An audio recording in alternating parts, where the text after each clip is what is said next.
Carbonado, often called the black diamond, is one of the rarest and most mysterious types of diamonds. Unlike traditional diamonds, carbonado has a porous structure, a dark, opaque color, and a unique origin that some scientists even link to meteorites. If you think you might have a carbonado stone, here are practical ways to test it at home before seeking professional verification.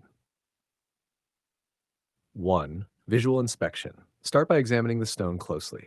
Carbonado diamonds are usually black or dark gray.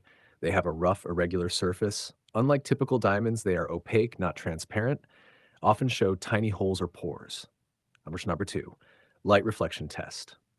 Shine a flashlight or phone light on the stone. Real carbonado does not sparkle like regular diamonds.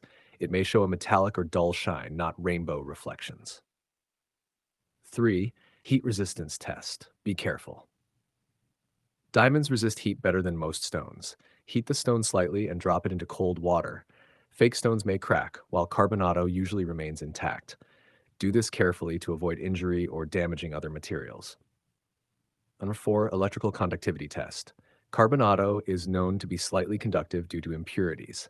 If you have a simple tester or multimeter, it may show conductivity. Regular diamonds are typically non-conductive.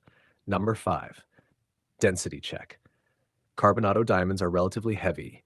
Compare weight with a similar sized stone. It should feel denser and heavier.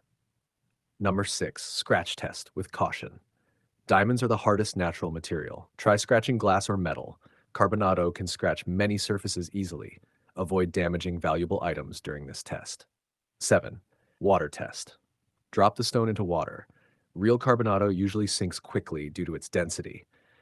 Fake stones may float or sink slowly. Important notes. These home tests are not 100% conclusive. Many fake or synthetic stones can mimic some properties. The only reliable confirmation comes from a professional gemologist using advanced tools. Final thoughts.